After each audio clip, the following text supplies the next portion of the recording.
Hello everyone! Everything I'm about to explain has been verified by the mechanics here in the workshop, so don't worry.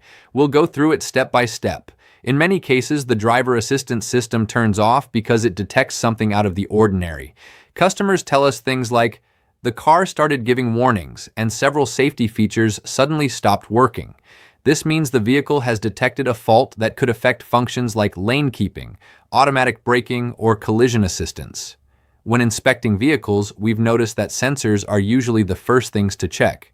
Dust, dirt, or even a minor bump to the bumper can cause the system to stop receiving accurate information.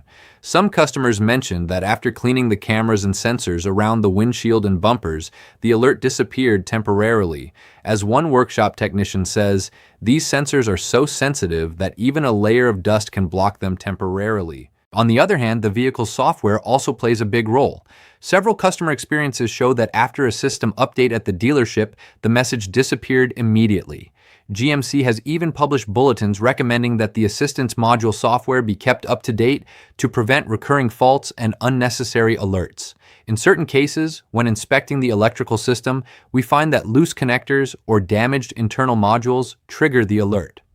Some customers mentioned that after reconnecting the modules behind the dashboard, the system started working again.